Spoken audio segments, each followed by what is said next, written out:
అల్లు అర్జున్కి సంబంధించి ఏ వార్త వచ్చినా సరే సాక్షిలో వక్రీకరించేసి దాన్ని పవన్ కళ్యాణ్ గారికి, చంద్రబాబు నాయుడు గారికి ఆపాదించేసి ఈరోజు ఉదయం నుంచి కూడా సాక్షిలోకి వెళ్తే మీకు ఇక్కడ కొన్ని తమిళేసి పెడతాను చూడండి. అల్లు అర్జున్పై కుట్ర అని చెప్పేసి చంద్రబాబు నాయుడు గారి ఫోటో, పవన్ కళ్యాణ్ గారి ఫోటో వేసేసారు. ఆ వీడియోలో ఆ మహిళా జర్నలిస్ట్ చెప్పేది ఏంటంటే, అల్లు అర్జున్ అరెస్ట్ సమయంలో పవన్ కళ్యాణ్ గారు హైదరాబాద్లోనే ఉన్నారు. అలాగే అల్లు అర్జున్ గారు రిలీజ్ టైంలో కూడా ఆయన ఏదైతే జైలు నుంచి రిలీజ్ అయ్యాడో ఆ రోజును కూడా ఆయన హైదరాబాద్లోనే ఉన్నాడు. కానీ పరామర్శకు కూడా వెళ్ళలేదని చెప్పేసి ఆ మహిళా యాంకర్ చెప్పిన మాటలు.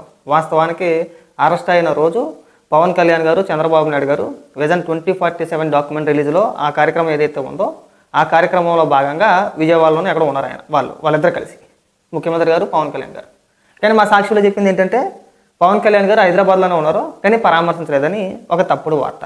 ఈరోజు సాక్షిలో ఈశ్వర్ మాట్లాడే మాటలో ఇందులో చంద్రబాబు నాయుడు గారికి సంబంధం ఏముంది, పవన్ కళ్యాణ్ గారికి సంబంధం ఏముంది, ఏమని మద్దతు తెలపాలి? ఆ మహిళ చనిపోయింది, చనిపోతే చనిపోయిందిలేమ్మా, మీరు క్షేమంగా ఉంటే సరిపోద్ది, మీరు సెలబ్రిటీ కదా, మీరు పాన్ ఇండియా హీరో కదా, ఆ మహిళ ఎలా పోయినా పర్వాలేదు, వాళ్ళ కుటుంబ సభ్యులు ఎలా పోయినా పర్వాలేదు, నువ్వు క్షేమంగా ఉంటే సరిపోద్ది అని చెప్పేసి పరామర్శించాలా? ఏమని పరామర్శించాలి? నీకేమన్నా మైండ్ నుండి ఏమైనా మాట్లాడుతున్నావా? అసలు అక్కడ జరిగిన సంఘటనకి, అక్కడ ప్రభుత్వం తీసుకున్న నిర్ణయాలకి ఇక్కడ చంద్రబాబు నాయుడు గారు, డిప్యూటీ సీఎం పవన్ కళ్యాణ్ గారు ఏం చేస్తారు? అసలు మైండ్ ఏమైనా ఉందా మీకు? అసలు మీరు కావాలని చెప్పేసి అల్లు అర్జున్ గారిని మీరు టార్గెట్ చేసినట్టు ఉంది. అల్లు అర్జున్ గారికి అసలు దరిద్రం పట్టింది ఎప్పుడైతే మీ పార్టీకి సంబంధించిన ఎమ్మెల్యే అభ్యర్థి శిల్పారవికి ఎప్పుడైతే సపోర్ట్ చేశాడో ఆ రోజు నుంచి ఆయనకి సెనెట్ వేసుకున్నాండి. లేకపోతే అప్పటి వరకు బ్రహ్మాండంగా ఉండేది ఆయన లైఫ్, ఎలాంటి వివాదం ఉండేది కాదు. అప్పటి నుంచి దరిద్రం పట్టేసుకుంది, సెనెట్ వేసుకుంది. పైకి వీళ్ళు ఏమని ప్రచారం చేస్తారంటే దీని అంతటికీ కారణం పవన్ కళ్యాణ్ గారు, చంద్రబాబు నాయుడు గారు. వాళ్ళే దగ్గరుండి అరెస్ట్ చేయించి లోపలేయించి అల్లు అర్జున్ గారిని నానా రకాలుగా ఇబ్బంది పడుతున్నారని చెప్పేసి వీళ్ళు మాట్లాడే మాటలో వాళ్ళు చేసే ప్రచారం కూడా అసలు కొంచెం ఆయన ఇంగిత జ్ఞానం ఏమైనా ఉందా?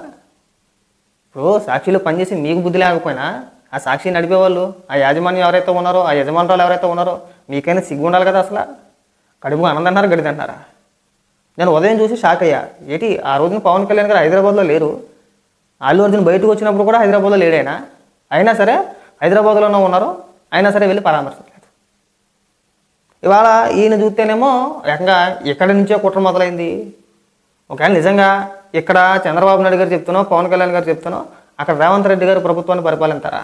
ఎవరిని అరెస్ట్ చేయాలి, ఎవరి పని చర్యలు తీసుకోవాలి అని వీళ్ళు చెప్తే ఆయన నిర్ణయం తీసుకుంటాడా? సరే, ఒకవేళ మన చిన్న లాజిక్ మాట్లాడుకుందాం. ఒకవేళ ఏ కేసులు పెట్టకపోతే, నిజంగా అరెస్ట్ చేయకపోతే మీరే ఏమని మాట్లాడతారు? అంటే అల్లు అర్జున్ సెలబ్రిటీ కాబట్టి ఒక మహిళ చనిపోయినా ఆయన పైన కేసులు పెట్టకుండా వదిలేశారు, సామాన్యులకు ఒక న్యాయం, పెద్ద పెద్ద స్టార్లకు ఒక న్యాయమా, డబ్బున్న వాళ్ళకి ఒక న్యాయం అని చెప్పేసి మాట్లాడేది మళ్ళీ మీరే. వాళ్ళు అక్కడ ప్రభుత్వం చర్యలు తీసుకుంటే ఇక్కడ చంద్రబాబు నాయుడు గారికి, పవన్ కళ్యాణ్ గారికి సంబంధం అంటే మాకు అర్థం కావట్లా. మరి మీ పీత బుర్రలు వేసుకొని మీరు జర్నలిస్టులుగానో లేదంటే యాంకర్లుగానో జనాలకు ఏం చెప్దాం అనుకుంటారు మాకు కూడా అర్థం కావట్లా. సరే, కాస్త సిగ్గు ఉండాలండి. పోలీసు వారు ఆ విజువల్స్ అన్నీ కూడా క్లియర్గా చూపించారు. అల్లు అర్జున్ వచ్చేది, వస్తా ఆయన ఎక్కడి నుంచి అభివాదం చేసుకుంటూ వచ్చాడు, ఆయన గేట్లోకి ఎంట్రీ ఎలా అయ్యాడు, తిరిగి ఎన్ని గంటల సమయంలో బయటకు ఆయన పోలీసులు తీసుకొచ్చారు, మళ్ళీ తిరిగి రిటర్న్ ఇంటికి వెళ్తూ ఆయన బయటకు వచ్చి మళ్ళీ ఏ విధంగా అభివాదం చేశాడు. తొక్కిసలాట జరిగి ఒక మహిళ చనిపోయిందని చెప్పి తెలిసినా సరే మళ్ళీ బయటకు వచ్చి అభివాదం చేసిన ఆ వీడియోలు ఏవైతే ఉన్నాయో అవన్నిటిని కూడా పోలీసులు స్క్రీన్ మీద తీసి చూపించారా లేదా?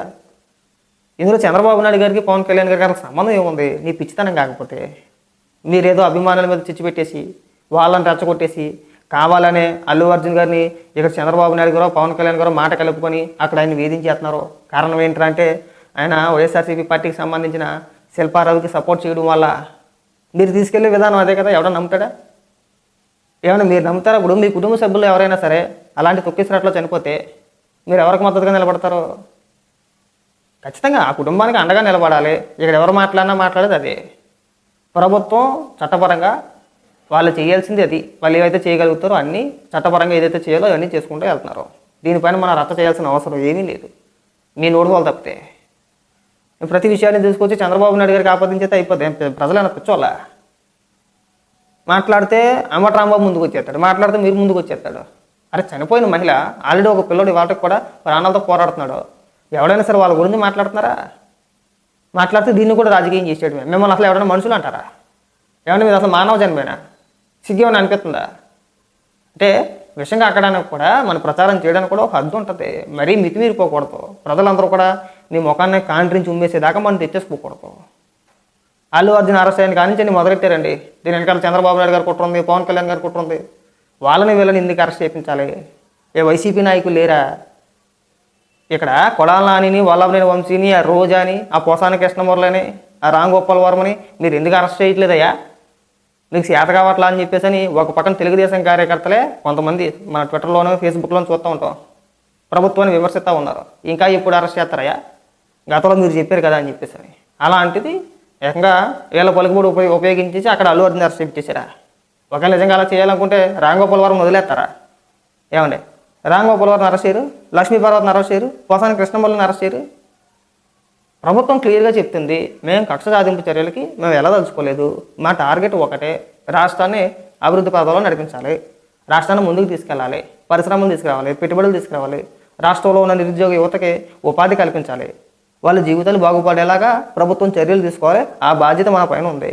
ప్రజలు మనకు ఓట్లు వేసింది నువ్వు వాడిని జైల్లో వేస్తావనో ఈయన జైల్లో వేస్తావని కాదు, ప్రజలకు మేలు చేయడానికి. ఆ విధంగా ప్రభుత్వం నిర్ణయాలు తీసుకొని ప్రభుత్వం తాను పని తను చేసుకుంటూ పోతుంటే మీకు అక్కడ ఎవడో హీరో అరెస్ట్ అయితే ఇక్కడ ఒక ప్రభుత్వానికి ఆపాదించేసి ముఖ్యమంత్రి ఎందుకు స్పందించలేదు, పవన్ కళ్యాణ్ గారు ఎందుకు స్పందించని చెప్పేసి మీరు డిబేట్లా? మీది ఒక జర్నలిజమా? కానీ అసలు సిగ్గనిపిస్తుంది. అసలు మనం దేనిపైన విశ్లేషణ చేయాలి? ఇవాళ సాక్షిలో వార్త కూడా అంతే. మాట్లాడితే మనకు వచ్చింది అలా ఒకటే, అమరావతి మీద విషయం కక్కేయాలి.